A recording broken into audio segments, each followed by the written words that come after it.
Hey guys, welcome back to my channel. If this is the first time that you're clicking on my video, welcome, and I do hope you find my content for today to your liking. And if you haven't subscribed, please do so. That helps your girl a lot. Yeah, thank you guys so much for your support. I'm seeing the subs and I'm seeing the comments, the likes. Thank you guys. So today I'm going to be making a Valentine's Day. You know, Valentine's Day is coming up. Valentine's Day inspired meringue hearts, same like the meringue Oreo cookies I did back then, but this is in heart form for, you know, the couples and also my singles. Why am I going to leave out my singles? So right now I am just separating my egg yolks from my egg whites, putting them into the bowl, set them aside. We don't want the egg yolks to touch the egg whites, then it will not whip up as to how we want it. So now I'm just adding a pinch of salt and taking my handy dandy hand mixer to mix that all up, to let the air incorporate. And also when it reaches a bit of foaminess, if that's a way to describe it, then we'll add our sugar. I added a little bit more, a pinch more salt. I don't think anything went into that, but you know me. So I'm just setting now my white or granulated sugar to the side, getting ready to throw in the sugar a bit of a time, a little at a time. What am I talking? So this helps in the incorporation of the hair into the mixture, because if you throw down all the sugar, it will only deflate our meringue mixture, and we don't want that. So do your best to avoid deflation of your mixture. Even with vanilla, you have to be careful of the vanilla you use. Vanilla essence is more watery, so it's better if you use like a vanilla pod, but I didn't have that, so I had to use a vanilla essence, which I made a mistake to use it last, but oh well. So now I am going to take out a pinch of cream of tartar, I think I'm pronouncing it correct, into my mixture. So this helps in the process for the meringue to whip up properly and help it to stabilize properly. So if you don't have any cream of tartar, that's fine. It's normally in like shops. I think it's Island Spice brand I use, so you normally see Island Spice brands all over Jamaica here, so you can find it in your supermarkets and so on. So I'm going back in with my granulated sugar, of course, until it's completely finished. My mixer I might had is on low speed. I should have turned it up a bit more as I go along, but it didn't really had a effect on what I'm doing still. But yeah, I kind of longed the process because I wanted you guys to know like how long this takes. Although I did cut down some of the clips, of course, but it shows you a better view of what's happening. So now I'm showing you guys the texture that I'm getting. This is not stiff peaks. We're aiming for stiff peaks. This is just like a runny texture, and we don't want that. Just taking out a piece of, I don't even know what that is, but took it out. Going in back now, speeding up the process. Of course, I had to like speed up the video.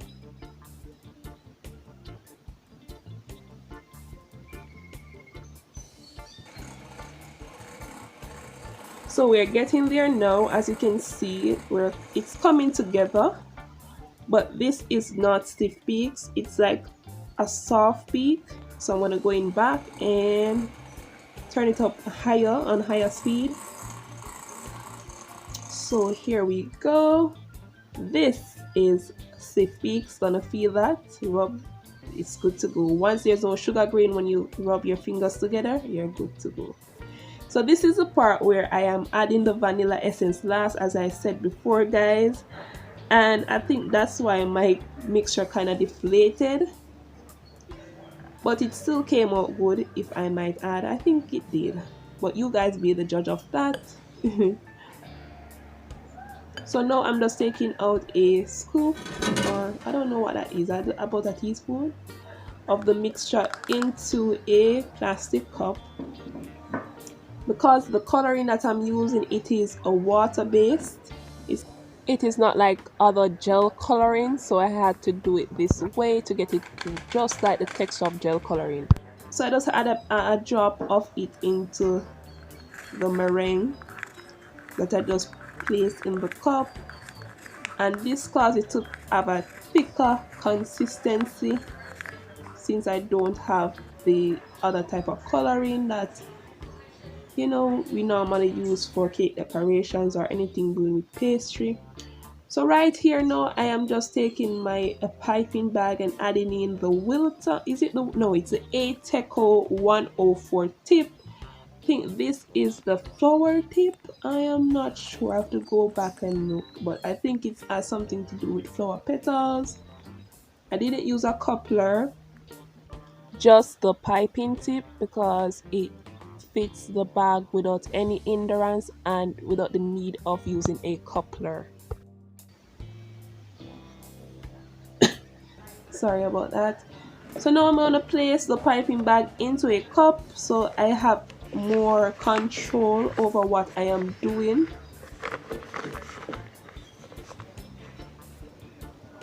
So I am kind of going for a marble look, guys. This is why I'm using the coloring in the bag. So I'm just taking a bit of the coloring on my knife, and I'm just going to like make some lines, draw some lines with the coloring in the piping bag. If that makes any sense, you'll see the pattern that I'm trying to achieve.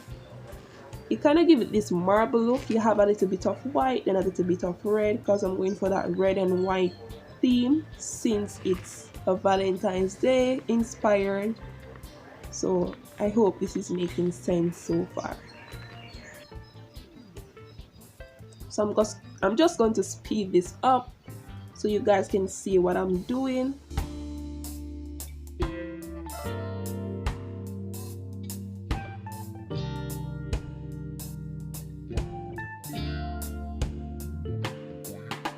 So I painted like 4 lines in the piping bag. So now I'm just going to pour my meringue mixture. I don't know if you guys can see it, but it kind of look a bit deflated because I had the vanilla essence last. Guys, when you're adding if you're using vanilla essence, please add it like a little bit before it reaches its peaks, or even when I'm adding, actually I add it when I'm adding the salt. I don't even know if that would have worked, but be careful if you're trying or attempting this.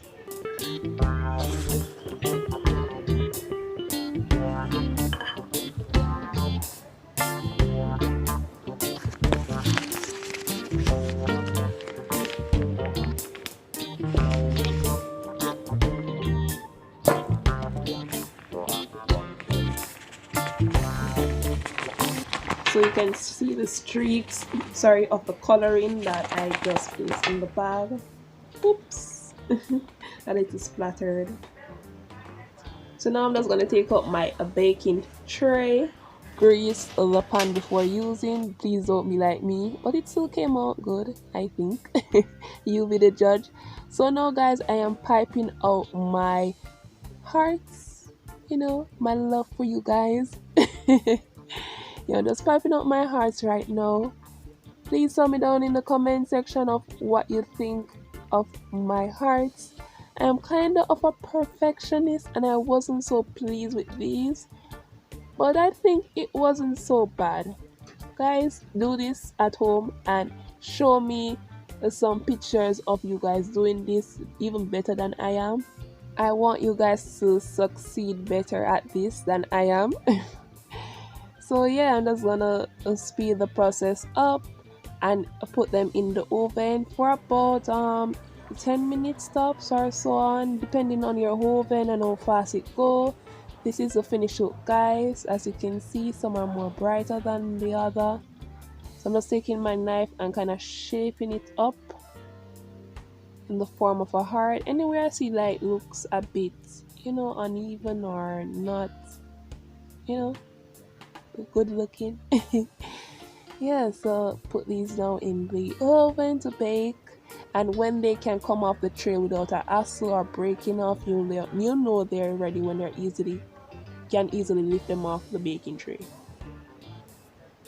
Ta-da! By the power of a YouTube editing, they are now finished. These are my cute little hearts for you guys. I hope you take it easy on me in the comment section. I know they aren't perfect, but they aren't bad looking, okay? Give me a break. So yeah, when you break them, they're just like cookies, and this is how they look. They're crunchy, sweet, and nice, just for your Valentines. That rhymes. Until next time, guys. Bye, and thank you so much for watching.